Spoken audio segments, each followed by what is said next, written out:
Bonsoir, marhaba, assalamu alaikum. Donc aujourd'hui, j'essaierai de vous faire une initiation à la langue arabe. Pour cela, j'essaye d'écrire un petit prénom que vous allez découvrir tout à l'heure ou tout de suite.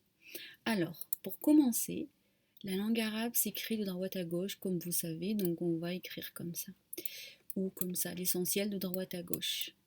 Sachant que il va y avoir des lettres qui vont s'écrire sur la ligne, d'autres sous la ligne, certaines une partie sur la ligne et une autre sous la ligne. Et nous avons 28 lettres. D'accord. Maintenant, nous avons 4 voyelles. Alors, les 4 voyelles ne font pas partie de les 28 lettres. Les 28 lettres sont uniquement des consonnes. D'accord? Je vous montre maintenant les 4 voyelles. Nous avons 4 voyelles comme je viens de dire. Nous avons la voyelle A, la voyelle OU, sachant que nous n'avons pas de U, ni de E, ni de O, mais c'est un OU. Et la voyelle I.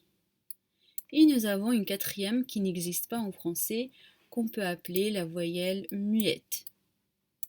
Donc de son muet, comme ça, muette. Voilà, voilà, hop. Voilà. Maintenant, je vous montre l'équivalent en arabe. Donc le A, en fait, c'est un petit tiret comme ça qu'on met sur la lettre en question pour lui donner le son de A, la voyelle A. Le OU, c'est un petit neuf, comme ça, qu'on met sur la ligne, pareil, pour lui donner ce son-là. Et le I, c'est comme le A, mais sous la ligne, ou bien sous la lettre en question. Exemple, je vais prendre l'équivalent de B en français. Donc le B en français, en arabe, de droite à gauche, comme un bateau sur l'eau, vous voyez, ça c'est un B. Je reprends, ça c'est un B. Ça c'est un B.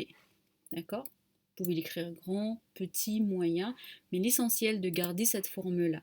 Alors, à votre avis, si ça c'est un B, donc si je mets ça, ça devient quoi comme prononciation? Vous voyez, A. Donc c'est bas.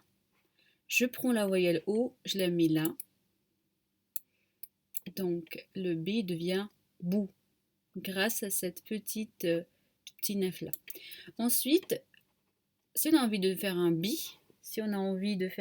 pardon, on met la voyelle ici et ça devient bi. Donc bas, bou, bi.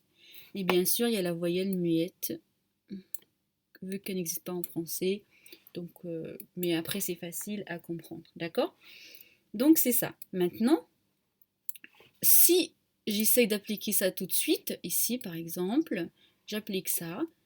Si je vous dis que cette lettre-là, regardez, donc ça descend, ça glisse, plus un point ici, parce que c'est vrai que je ne vous ai pas dit que le point est important, c'est comme le i en français.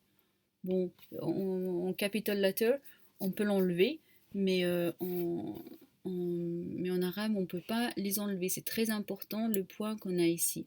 Donc ça, c'est un Z. Je recommence, je descends, donc peu importe la taille. Hein.